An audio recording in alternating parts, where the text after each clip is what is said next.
Dubai आने के लिए आपको ज़ाहिर है विजिट वीज़ा लगवाना पड़ता है, लेकिन विजिट वीज़ा की ना थोड़ी सी पॉलिसी चेंज हुई है, कुछ अपडेट्स आई हैं, वो मैंने आपको बताना है। आपको याद है पहले ऐसे होता था कि जो विजिट वीज़ा था वो 2 महीने का लगता था या फिर 1 महीने का। 2 महीने के विजिट वीज़ा बंद हो गया, या तो 1 महीने का लगता है या 3 महीने का लगता है। अच्छा, नॉर्मली होता ऐसे है कि जब आप विजिट वीज़ा अप्लाई करते हो किसी एजेंट के थ्रू, आपको ना खुद पता नहीं होता चीज़ों का, और आप पैसे दे देते हो एजेंट को, वो कहता है जी रिजेक्ट हो गया, और वो ना फेक आपको रिजेक्शन पेपर दिखा देता है। जब तक आपको खुद बेसिक्स का नहीं पता होगा आप विजिट वीज़ा अप्लाई ना करो। 90% लोग ऐसे हैं जो विजिट वीज़ा अप्लाई करते हैं, रिजेक्शन हो रहा है। उस 90 में से आधे से ज़्यादा वो लोग हैं जो जिनके पैसे एजेंट खा जाता है, जिन्हें पता ही नहीं होता। तो आपको अपडेटेड होना चाहिए, ठीक है। मैं आपको थोड़ा सा मैं बेसिक्स के बारे में बताऊंगा जो नॉर्मली हमारी बेसिकली तवज्जो नहीं जाती। When you apply for a visit visa, सबसे पहले आता है पासपोर्ट। याद रखिए, अगर आपका जो पासपोर्ट है वो 6 मंथ्स तक वैलिड नहीं है, 6 मंथ की 30th, ठीक है। बाजू का ऐसे होता है, अगर आज 15 है, 6 मंथ्स बाद 15 हो रही है, उस मंथ की 15 नहीं, उस मंथ की 30th तक आपका वैलिड होना चाहिए। अगर 1 वीक भी ऊपर नीचे होता है आपका वीज़ा रिजेक्ट हो जाएगा। देखें ना, पॉइंट है।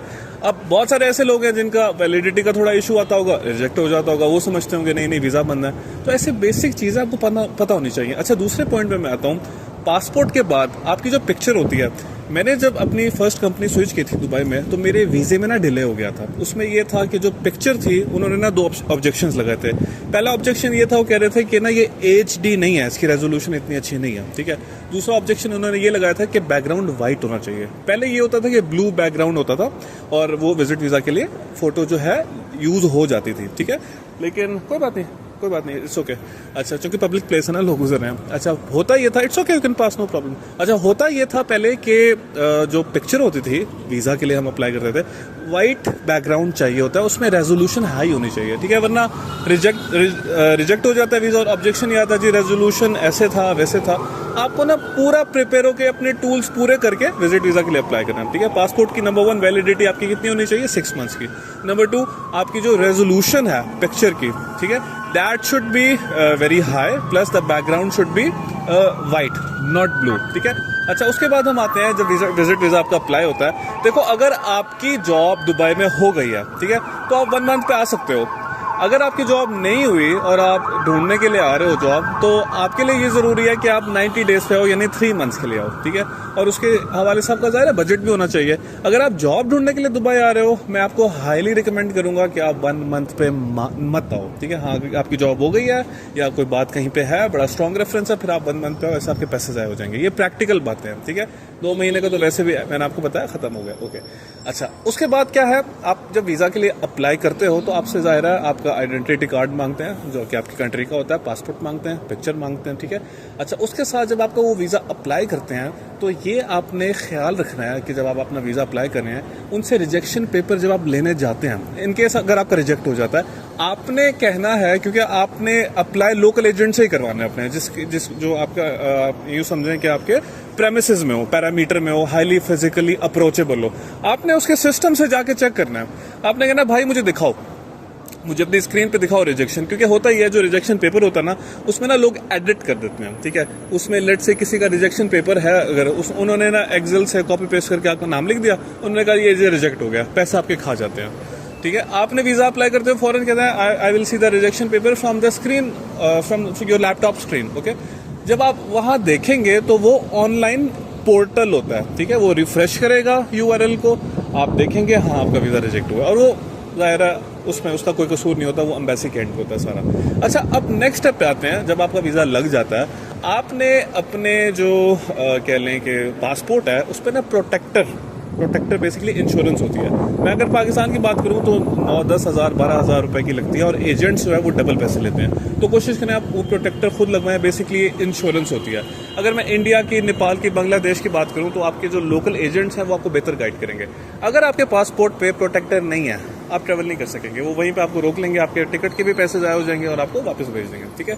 अच्छा, इसमें मैं एक और बात भी करूँ, नॉर्मली लोग क्या करते हैं, देखो जब वीज़ा आ जाता है ना आपका, अब आती है बात टिकट बुक करने की, ठीक है। जब आप टिकट को बुक करवाते हो तो लोग क्या करते हैं, 100%, 99 भी नहीं 100% लोग ये करते हैं, वो कहते हैं यार हम ना आपकी 1 वे टिकट कर देते हैं और जो रिटर्न है हम उसको ना डमी कर देंगे, कैंसिल कर देंगे, ऐसे कर देंगे, वैसे कर देंगे। ऐसा नहीं करना।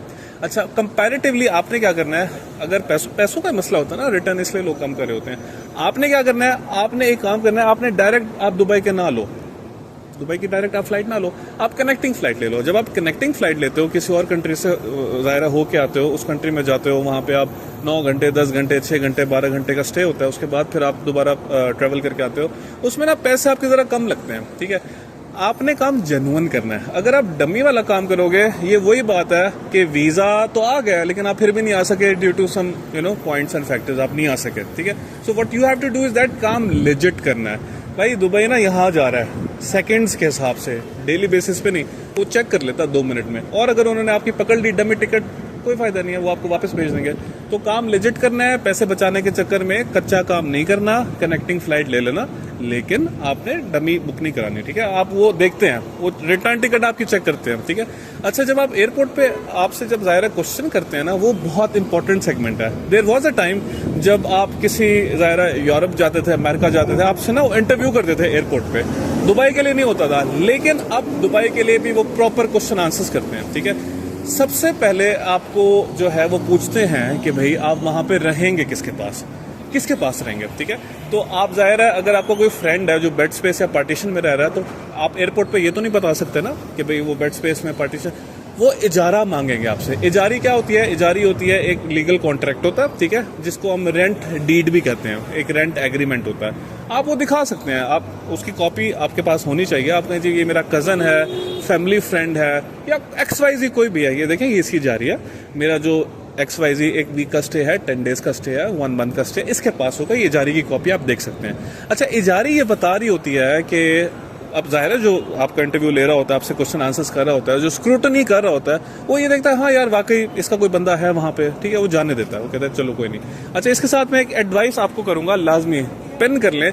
आप जब इजारी लेते हैं ना किसी की, कोई आपका फैमिली फ्रेंड है, फैमिली है, ब्लड रिलेशन है, आपने उनका एमिरेट्स आईडी की कॉपी भी लेनी है, ठीक है। अगर एमिरेट्स आईडी की कॉपी है, वो एज अ सपोर्टिंग डॉक्यूमेंट आपको बहुत ज़्यादा काम आता है। वो अगले को आइडिया हो जाता है नहीं यार इजारी भी है और एमिरेट्स आईडी की कॉपी भी है, तो बहुत ही अच्छा इसका है, वो आपको जाने देते हैं। अच्छा, एक चीज़ और, वो आपसे ये क्वेश्चन करते हैं कि आप जो है अपने कितने पैसे हैं आपके पास, ठीक है, हार्ड कैश कितना है, तो आपने फेयर बताना है क्योंकि वो चेक कर सकते हैं। आपसे 2 क्वेश्चंस करते हैं, वो लाजमी पूछते हैं हार्ड कैश कितना है, अकाउंट में बैंक बैलेंस कितना है। अगेन मैं वही बात करूंगा कि लोकल एजेंट्स क्या करते हैं, वो कहते हैं जी हम आपकी स्टेटमेंट बनवा देते हैं पैसे देके, इस तरह की कोई काम नहीं करना। ये वही बात हो गई है कि 90% लेजिट काम है, 10% आपका नॉन लेजिट काम है, जिसकी वजह से आपका वीज़ा आने के बाद आपको वापस भेज दिया, ठीक है। तो वो चेक करते हैं, उनका सिस्टम बड़ा स्ट्रांग होता है, वो अकाउंट नंबर्स पुट करते हैं, वहीं पे ही उनके पास बहुत एक्सेस होते हैं चीज़ों के लेके। अच्छा, आपके पास पैसे होने कितने चाहिए, ठीक है।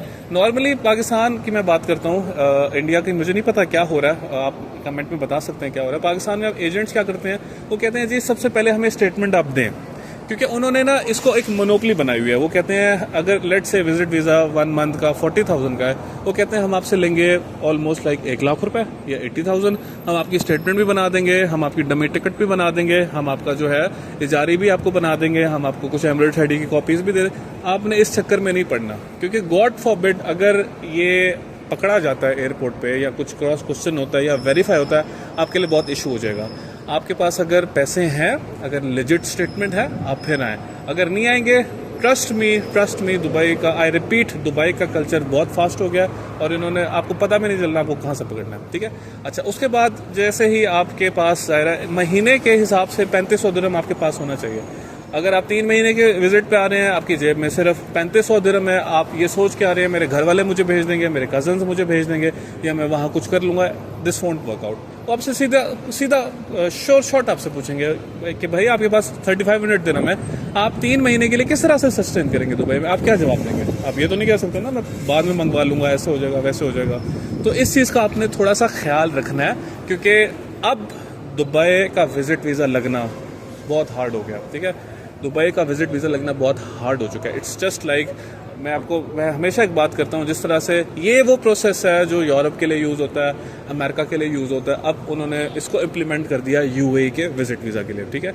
अच्छा, इसके बाद फिर आप जैसे दुबई लैंड करते हैं, ऑब्वियसली आपके पास, इसमें मैं आपको एडवाइस भी करूंगा, एयरपोर्ट पे कोशिश करें, पासपोर्ट पे आपको एक सिम मिलती है जो विजिटर्स को मिलती है, जो 30 डेज तक चलती है, ठीक है।